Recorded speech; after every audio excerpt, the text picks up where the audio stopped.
च त्रियायुधं त्रिजन्म पापसंहारम् एकबिल्वं शिवार्पणम् त्रिशाखैः बिल्वपत्रैश्च अच्छिद्रैः कोमलैः शुभैः तव पूजां करिष्यामि एकबिल्वं शिवार्पणम् कोटिकन्या महादानं तिलपर्वतकोटयः काञ्चनं शैलदानेन एकबिल्वं शिवार्पणम् काशीक्षेत्रनिवासं च कालभैरवदर्शनम् प्रयागे माधवं दृष्ट्वा एकबिल्वं शिवार्पणम् इन्दुवारे व्रतं स्थित्वा निराहारो महेश्वर नक्तं हौष्यामि देवेश एकबिल्वं शिवार्पणम् रामलिङ्गप्रतिष्ठा च वैवाहिककृतं तथा तटाकादि च सन्तानम् एकबिल्वं शिवार्पणम् अखण्डबिल्वपत्रं च आयुतं शिवपूजनं कृतं नाम सहस्रेण एकबिल्वं शिवार्पणम् उमया सह देवेश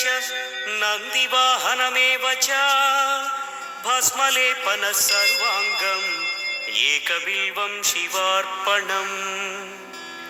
सालग्रामेषु विप्राणां तटाकं दशकूपयोः यज्ञकोटिसहस्रस्य एकबिल्वं शिवार्पणम् दन्तिकोटिसहस्रेषु अश्वमेधशतक्रतौ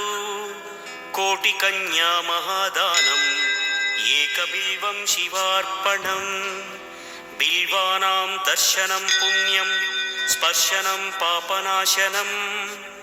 अघोरपापसंहारम् एकबिल्वं शिवार्पणम् सहस्रवेदपाठेषु ब्रह्मस्थापनमुच्यते अनेकव्रतकोटीनाम् एकबिल्वं शिवार्पणम्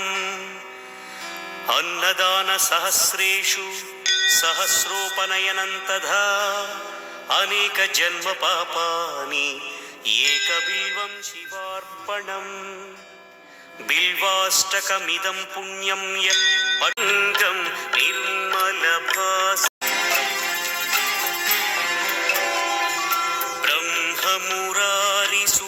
ब्रह्ममुरारिसुरार्चितलिङ्गं निर्मलभासितशोभितलिङ्गम् जन्मजदुःखविनाशकलिङ्गं तत्प्रणमामि सदा शिवलिङ्गम्